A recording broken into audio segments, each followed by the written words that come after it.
गबरे चला. अरे इथलं कोण आहे ना कोण सरपंच वगैरे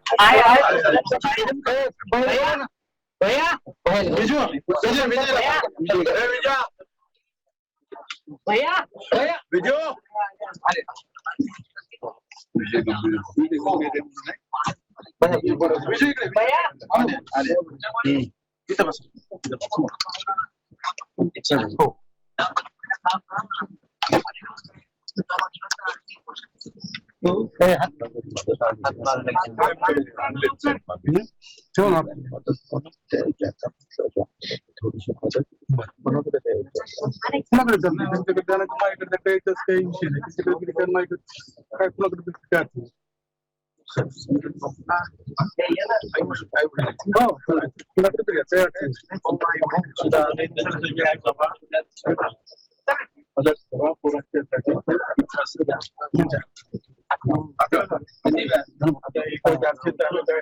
आणखी देऊ तुम्हाला मदत. तुम्ही काही काळजी करू नका.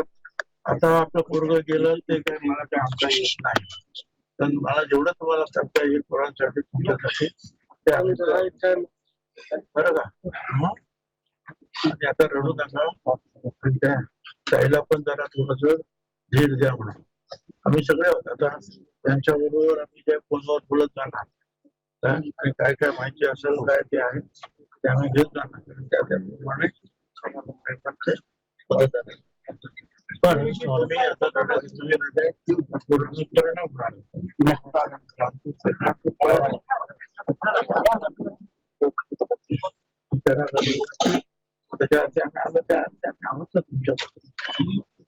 सांगितलं झालं त्याला काय हे असं आम्हाला करता येईल.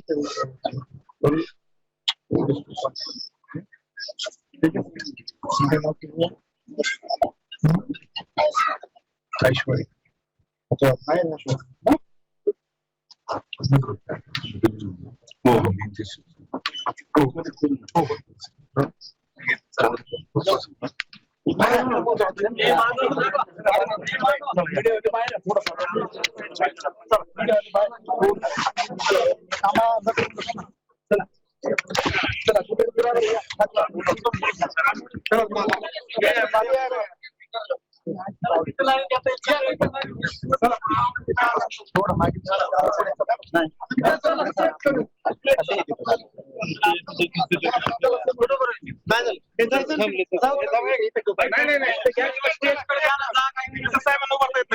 फ्रेम चालू ठेवा. बाईट होईल. फ्रेम चालू ठेवा. बाईट होईल. हा बाईट होईल.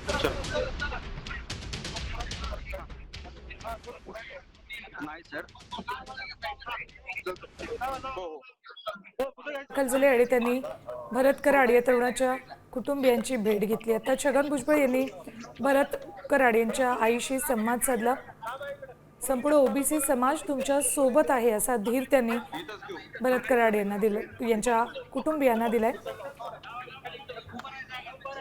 मराठा आरक्षण JRमुळे ओबीसींचं नुकसान होईल असं म्हणत याबाबतची चिठ्ठी खिशात ठेवत भरत कराड यांनी रेणापूरमधल्या मांजरा नदीत उडी घेत आत्महत्या केली. त्यांच्या पश्चात त्यांचे आई वडील, पत्नी, 3 मुली आणि 1 मुलगा असा मोठा परिवार आहे. मात्र या सगळ्यांचा विचार न करता त्यांनी ओबीसींचं मोठं नुकसान आता होणार आहे या एका विचारापायी आत्महत्येचं टोकाचं पाऊल उचललंय. मात्र ज्यांच्या आरक्षणासाठी आपण झटतोय, लढतोय तेच जर आत्महत्या करत असतील तर मग हे आरक्षण घ्यायचं तरी कुणासाठी असा सवाल यावेळेला धनंजय मुंडे यांनी उपस्थित केलाय. धनंजय मुंडे सध्या भरत कराड यांच्या कुटुंबियांची सांत्वनपर भेट घेण्यासाठी म्हणून त्यांच्या घरी उपस्थित आहेत. भुजबळही अजून तिथेच उपस्थित आहेत. काही क्षणात भुजबळ पत्रकारांशी बोलतीलही. मात्र असा आत्महत्येचा टोकाचा निर्णय घेण्यापेक्षा समाजाचं नुकसान होणार नाही यासाठी आपण योग्य ती पावलं उचलूयात असं यावेळेला धनंजय मुंडे यांनी म्हटलेलं आहे. काही वेळापूर्वीच छगन भुजबळ आणि धनंजय मुंडे हे वांगदरीत दाखल झाले. त्यांनी भरत कराड यांच्या कुटुंबियांची सांत्वनपर भेट घेतली.